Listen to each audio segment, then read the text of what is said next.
आज के हालात के तनाजुर में एक बात मैं कहूं, बगदाद में मुसलमानों का मुल्क, तारीखी विरासत हमारी रही है। ततारियों ने हमला किया, तबाह बर्बाद किया बगदाद को, और इतना बर्बाद किया कि मुसलमानों की खोपड़ियों से मीनार बनाए। दरियाए दजला का पानी खून से लाल हो गया। बादशाह की जो बेटी थी ततारियों की, एक जगह से गुजर रही थी, एक सच्चे मोमिन को देखा। इन हालात में भी वो खड़े होकर अजान दे रहा है। सुभान, अजान दे रहा है। बादशाह की बेटी थी, उसने कहा ये अब कहां से आवाज आ रही, जब हम कत्ले आम कर रहे हैं, गर्दन मार रहे हैं, ये कौन है जो अजान दे रहा है? फौजी फौरन गए और पकड़ लाए। याद नमाजें पढ़ने से रोक रहे हैं, ये ग्राउंड में नहीं पढ़ेंगे, वो मैदान में नहीं पढ़ेंगे। कितने मैदानों को तुम कब्जा करोगे? हाँ, तुम सिर्फ और सिर्फ मैदानों को रोक सकते हो, पेशानियों को झुकने से कभी नहीं रोक सकते, कभी नहीं रोक। इबादत का ज़ौक़ हमारे पास अल्लाह ताला की आता है। तो ऐसे हालात में अगर अजान दे रहा था कोई, तो ततारियों की वो बड़ी औरत थी, बादशाह की बेटी, उसने गिरफ्तार करवाया। लाओ इस मौलवी को, अब कौन है अजान दे रहा है? उसको पकड़ करके पूछा, तुझे खबर नहीं है बगदाद पूरा टूट गया, तबाह हो गया, बर्बाद हो गया, लाखों लोगों की लाशें पड़ी हैं इसी बुनियाद पर कि तुम मुसलमान हो, हम मार रहे हैं, और फिर भी तुम अजान दे रहे हो। उस नेक व सालेह आलिम रब्बानी ने कहा, हाँ सब नजर आ रहा है, लेकिन मुझे मेरा रब भी है, मेरे लिए मेरा रब भी है। दुनिया चाहे जो भी हो, जब तक मेरी सांस नहीं निकलेगी तब तक मैं अल्लाह अकबर कहता रहूं। सुभान अल्लाह, सुभान। अब सुनिए, उस खातून ने मुतासिर होकर के पूछा, अच्छा अल्लाह सबसे बड़ा है? अल्लाह सबसे बड़ा है? कहा हाँ अल्लाह सबसे बड़ा है, उसी की तुम इबादत करते हो। ये हमारे और आपके लिए बहुत ही सूटेबल बात है। तुम अल्लाह की इबादत करते हो, लोग ये तुमको ताना मारेंगे, अगर तुम अल्लाह की इबादत करते हो तो अल्लाह तुम्हारी मदद क्यों नहीं कर रहा? यही उस ततारी औरत ने कहा कि तुम उसको अकबर कहते हो, फिर ये बगदाद में ये सब जो मरे हैं ये भी तो वही थे, ये भी तो वही थे, ये मारे गए और हम लोगों को गलबा हासिल हो गया बगदाद पे। देखो ततारियों पर, वो जालिमों को अल्लाह ताला ने गलबा दे दिया, तुम्हारा खुदा ही दिया है, फिर ऐसा क्यों हुआ? बहुत पते की बात सुनिए, उस आलिम दीन ने क्या कहा कि खातून मैं तुझे एक मिसाल बताता हूं।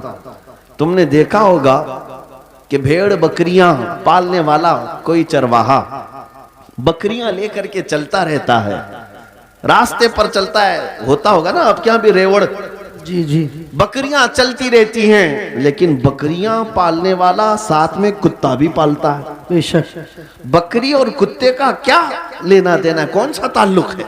लेकिन ये चरवाहे से पूछे, वो बताएगा कि बकरियां चलते चलते कभी इधर उधर चली जाएं तो ये कुत्ता भौंक भौंक कर उन्हें लाता है और फिर रेवड़ में जमा करता है। बेशक चरवाहा यही बताता है कि इसलिए सारे बकरियों को वो फिर से एक रेवड़ में जमा करे, इसलिए वो पालता है।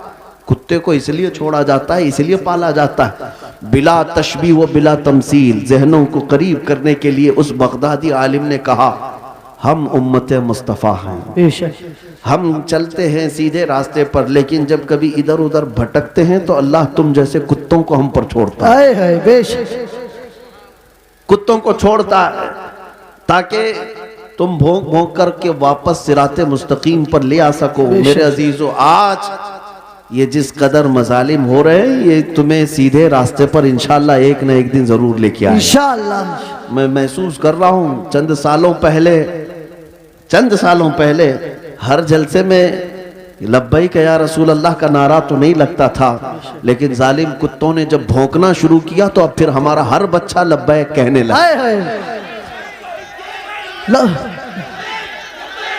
लब्बैक लब्बैक लब्बैक या रसूल अल्लाह, लब्बैक लब्बैक या रसूल अल्लाह, लब्बैक लब्बैक या रसूल अल्लाह, लब्बैक लब्बैक या रसूल अल्लाह। अब बात सिर्फ इतनी ही है, बात सिर्फ इतनी है। मैंने जो उन्वान आपके सामने रखा वो यही है कि जब तुम अपनी हैसियत को पहचान लो कि मेरा रास्ता कुछ और है, जिस दिन तुम उस नुक्ते पर आ गए, मेरे अजीजों, इज्जतें तुम्हारी है, ताकतें तुम्हारी है, इक्तिदार तुम्हारा है। जिस तरफ रुख करोगे मौला ताला उस हवा को तुम्हारे जेर नगी फरमाएगा। तुम्हें पता नहीं है कि तुम्हारी तारीख क्या थी।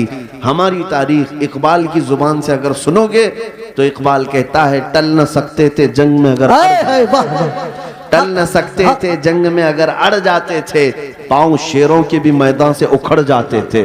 तो जिससे सरकश हुआ कोई तो बिगड़ जाते थे। अरे तेग क्या चीज, हम तोप से भी लड़ जाते थे। दश्त तो दश्त है दरिया भी न छोड़े हमने, बहरे जुल्मात में दौड़ा दिए घोड़े हमने। आ गया आयन लड़ाई में गर वक्ते नमाज, किबला रूहों के ज़मीं बोस हुई कौम हिजाज। एक ही सफ में खड़े हो गए महमूद और अयास, न कोई बंदा रहा न कोई बंदा नवाज। यह हमारी तारीख थी, यह हमारी तारीख थी।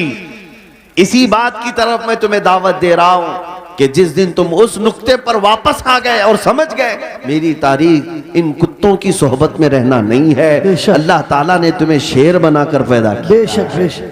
हाँ, अल्लाह तबारक व तआला ने तुम्हारे मुतालिक कुरान में फरमाया कुंतुम खैर उम्मतिन उखरिजत लिन्नास, तुम खैर उम्मत हो जो लोगों में अल्लाह तबारक व तआला ने तुम्हें बनाया है। लिहाजा ऐसे वैसे की तरफ तुम्हें देखने की जरूरत नहीं। मुझे अफसोस इस बात का होता है जब हमारा नौजवान ये कहता है नई फिल्म आई है, उसमें फला एक्टर है, फला हीरो है, बाल उसकी तरह, कपड़े उसकी तरह, पैंट फाड़ लिया, सिर्फ एक नचनिया को देख करके, एक मुजरा करने वाले को देख करके अपना आपा खो गया, अपने आप को बदल लिया। और हमारे घर की खवातीन सुबह से शाम तक सीरियल के सामने, टेलीविजन के सामने और ख्वाब वहीं सजा रही हैं कि शायद हमारा भी घर ऐसा ही हो, हमारा लिबास भी ऐसा ही हो। मेरे अजीजों, दुनिया क्या करती है इसकी तुम्हें फिक्र नहीं होनी चाहिए। औरतें अगर किसी को देखती तो वो सैयदा कायनात फातिमा तो जहरा को देखती, कम से कम ये सीरत का मुताला करती कि उनका दुपट्टा कैसा था, उनका लिबास कैसा था, उनके रहन सहन कैसे थे। इसको छोड़कर इन्होंने आज मजाजी इश्क के और मजाजी ये स्क्रीन के ऊपर अपने दिल दे बैठे। और इसी तरह मर्दों की हालत भी यही है, नौजवानों की। ऐ नौजवानों, तुम्हारे हाथ में बंगड़ियां तक इन्होंने पहना दी, कानों में बालियां तक पहना दी, बालों में चोटियां तक ला दी, क्या क्या कर दिया। यहाँ हमारे अच्छे भले मर्द को औरत बना दिया जी, औरत भी नहीं मुखन्नस बना दिया।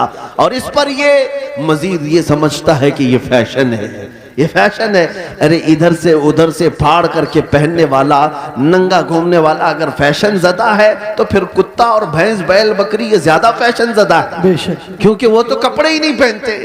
अगर नंगा होना ही फैशन है तो जानवर सबसे बड़े फैशनेबल है मेरे अजीजों। जंगली दुनिया को न देखो, जो जंगल राज बनाना चाहती है उनको ना देखो।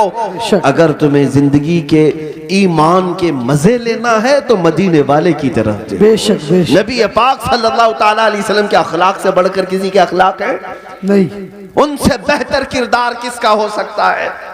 मेरे अजीजों, आज दुनिया अगर तुमसे भी मुंह फेर रही है तो इसकी वजह यही है कि तुम्हें खुद नबी पाक की सीरत नहीं मालूम।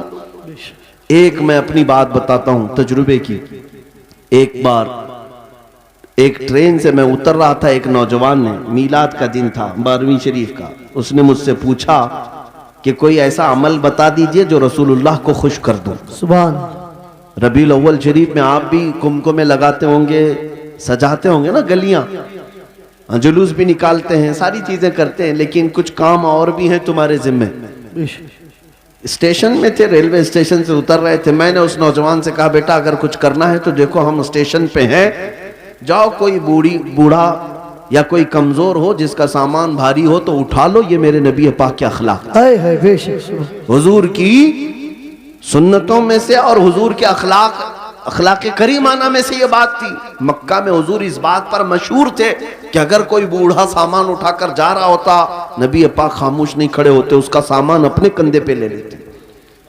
हाँ, हुजूर अकरम सल्लल्लाहु ताला अलैहि वसल्लम के मुताल्लिक हजरत खदीजतुल कुबरा रज़ियल्लाहु ताला अन्हा ने भी ये फरमाया कि आप बूढ़ों का, कमजोरों का बोझ उठाते हैं, अल्लाह आपके साथ बुरा कभी नहीं फरमाएगा। मेरे अजीजों, मैं आपको एक तजुर्बे की बात बता रहा हूँ। वो नौजवान गया ढूंढते हुए, एक बूढ़ी औरत उतर रही थी 2 बड़ी थैलियां लेकर, उसके पास गया कि अम्मा जी ये मुझे दे तो मैं पहुंचा दूंगा आप तक। पहली बात में जाहिर सी बात है अजनबी को कौन सामान देगा। उसने मना किया कि भाई छोड़ दो, मेरा सामान मुझे ले जाने दो। वो नहीं दे रही थी। इसने जिद किया कि मुझे दे दीजिए। वो खातून कहने लगी पहले ये तो बता तू कुली है या सामान उठाने वाला है? ड्रेस से तो नहीं लगता, कहीं मेरा सामान उठा के भाग गया। उसने हकीकत बताई, अम्मा जी बात यह है कि आज 12 रबीउल अव्वल है, सुभान हमारे प्रॉफेट मोहम्मद